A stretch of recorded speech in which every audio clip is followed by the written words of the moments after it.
My name is Pepper Schwartz. I'm professor of sociology at the University of Washington in Seattle, Washington.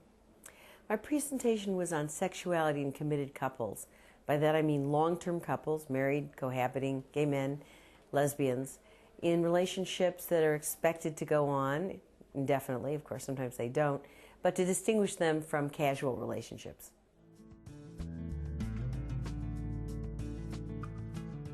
Well, I think one of the most interesting new discoveries about sexuality in committed couples is that it's good for their mental and physical health as well as for their personal satisfaction and their relationship satisfaction. Some of the data on sex in couples is really correlated with helping their physical ability to withstand stress and to create even an immunity in some ways against some of the things that attack them. For example, there's a wonderful study showing that when couples hold hands compared to couples who don't hold hands, they have lower cortisol levels, which indicates stress, and lower blood pressure, even when they're having stress over conflict. So I think this fact of bonding is not just for physical pleasure, but it is actually an emotional and mental buffer against the world.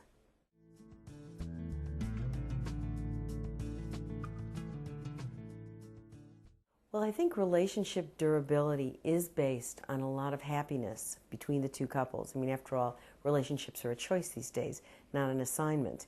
And one of the things that brings couples happiness and closeness is sexual intimacy. And sexual intimacy is produced under the conditions of, goodwill and happiness that a couple produce for each other. And that's very much linked to communication skills. A lot of very interesting work is going on now on the impact of communication.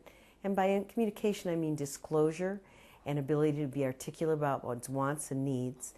Those kinds of skills readily translate into the ability to feel closer together, and that translates into more sexual desire for both men and women, but it's particularly important for women, and that translates into relationship durability, stability, and happiness.